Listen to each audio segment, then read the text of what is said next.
It was among thousands of aftershocks recorded in the wake of that earlier quake, which was the most powerful to hit Mexico in 32 years and killed at least 96 people. Bettina Cruz, a resident of Juchitán, Oaxaca, said by phone with her voice still shaking that the new quake felt horrible. Homes that were still standing just fell down, Cruz said. It's hard. We are all in the streets. Cruz belongs to a social collective and said that when the shaking began, she was riding in a truck carrying supplies to victims of the earlier quake. Since September 7 it has not stopped shaking, Hernandez.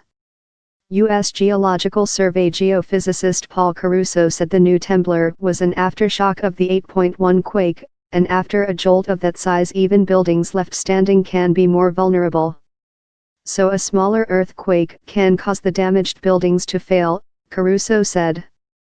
Jamie Hernandez, director of the Federal Electrical Commission, said the quake knocked out power to 327,000 homes and businesses in Oaxaca, but service had been restored to 72% of customers within a few hours.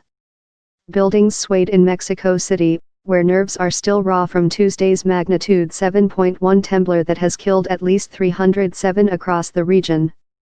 Many residents and visitors fled homes, hotels, and businesses, some in tears. And late Saturday, Tropical Storm Pilar formed close to Mexico's western Pacific coast. Pilar was expected to remain a tropical storm and brush the coast near the resort of Puerto Vallarta, according to the U.S. National Hurricane Center. Pilar had winds of 40 mph, 65 km per hour, and was located about 70 miles west-southwest of the port city of Manzanillo. It was moving north at about 5 mph, 7 km per hour. At Mexico City's Joco General Hospital, which is treating the largest number of quake victims, workers ordered visitors to evacuate when seismic alarms began to blare Saturday.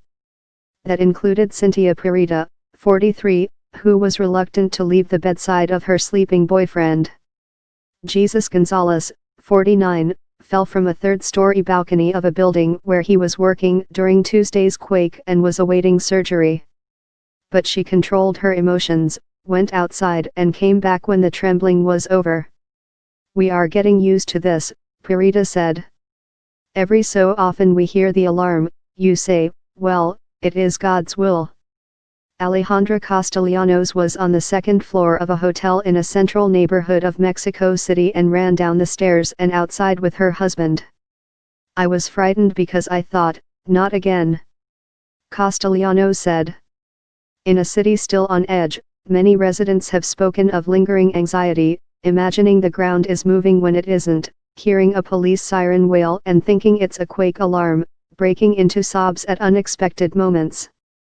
They have told us it is well constructed, that it's a bunker, Bueno said of her own home. But if the tremors continue, will it hold up?